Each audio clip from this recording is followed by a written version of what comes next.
虽然一透早就落雨，不过85岁以上政府下资格长辈来做疫苗的第二天，根据统计，安南区伫中央核准的合约诊所，差不多60几位的名额，1点钟内就注要一半，也算真顺利。真侪长辈嘛拢是由家属陪同，尽量分流分时来到诊所，配合度真悬。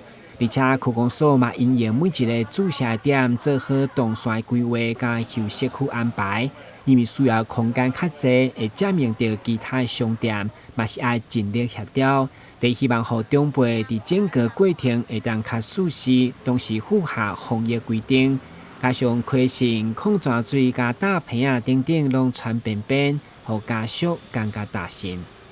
他这个有发烧或酸痛的话，可以吃1颗，他要吃第2颗，至少隔4到6小时。爱超过6点钟啊？嘿，爱超过4点钟至6点钟。啊，有发烧较痛呢？嘿，有发烧、有酸痛较正，哦，唔免先食就了。就是就感觉骨头酸痛，或者是肌肉酸痛都可以，哈。那这个一定要留着，因为这个2个月之后还要再打第2剂，哈，它到时候是停卡，所以一定要收好。这习惯在会当讲。嘛会当顺序安尼就好啊，真满意啊。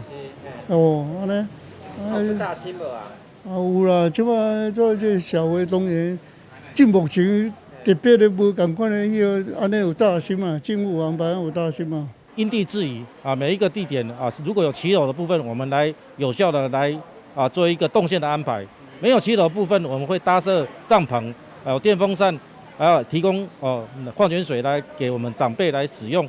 那也同时跟卫生所、跟各诊所来配合，希望能够把这个速度能够加快，能够来让长辈的等待的时间能够降低。同时，我也呼吁各位年长的我们的居民哦，如果要施打的时候，一定要跟了解自己的身体状况跟家人共同来讨论，来接种我们的疫苗。另外，如果需要区公所这边的不管是计程车的一个派送，或者富冈巴士的一个协助，我们随时都跟我们区公所这边来协助，我们会主动的来安排时间来让所有的长辈能够顺利来接种我们这次的疫苗。不过安南区因为85岁以上都有2200多人，有意愿住的占了6成，不过合约诊所甲市区比起来，真的少真济，所以第一天就传出真济民众反映做无方便。对此，区长强调，因为所有合约诊所拢是由中央核准，第二天包括卫生所已经增加到5个点。不过因为烦恼后一波人数的愈济会无够，所以已经积极向中央反映。接种点可能有区域比较偏少哈，我们已经跟卫生单位请求哈，一定务必在下一个阶段在接种的时候能够增加接种点，让我们的长辈不用跑得太远，或者等待的时间太久。